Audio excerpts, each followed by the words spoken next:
देखिए सबसे पहली बात तो एक्टिंग का कीड़ा जो होता है ना वो किसी को बख्शता नहीं है तो ये मुझे बचपन से ही लग चुका था और बहुत शौक था बचपन से कि हाँ हीरोइन बनना है, एक्ट्रेस बनना है, डांस करना है। मैंने बचपन से ही डांसिंग का बहुत शौक रहा, मेरे पेरेंट्स ने सपोर्ट किया मुझे हमेशा से।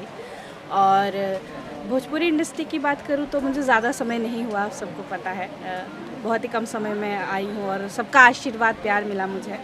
इससे पहले मैं हरियाणा इंडस्ट्री में मैंने काम किया था, वहाँ से भोजपुरी का सफ़र में सहयोग सबसे पहले तो मैं कहूँगी कि दिनेश जी जो हम सबके फेवरेट हैं, उन्होंने कहा मुझे कि राधा तुम क्या करती हो? तो मैंने कहा सर हरियाणा में वर्क करती हूँ एज एक्ट्रेस। अच्छा तुम्हें देख के ऐसा लग रहा है अम्रपाली जी की याद आती है तुम्हें देख के।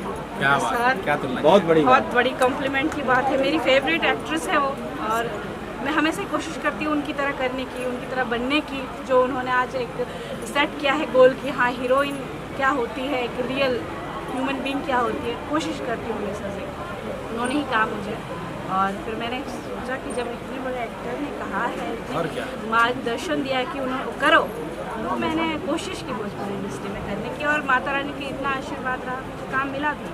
और मुझे कल्लू जी के साथ फर्स्ट फिल्म मेरी लॉन्च हुई और मुझे जिन्होंने लॉन्च किया रवि सिन्हा जी थे और मतलब ऐसे करते करते कंटिन्यू प्रोजेक्ट करते गई। देखिए काम अगर आपको आए, जैसे सर ने कहा, अगर आपको काम आता है तो आप देश के किसी भी कोने से आए आपको अपना लिया जाएगा, अगर नहीं आता तो कुछ नहीं होने वाला। मुझे शायद थोड़ा बहुत काम आता था और कोशिश कर रही हूँ सीखने की, तो ऐसे करते करते आगे बढ़ी और आज यहाँ तक पहुँची हूँ। जिनका ड्रीम लेकर आई थी दिनेश जी, अम्रपाली जी का ड्रीम लेके आई थी और आज उनके साथ वर्क कर रही हूँ।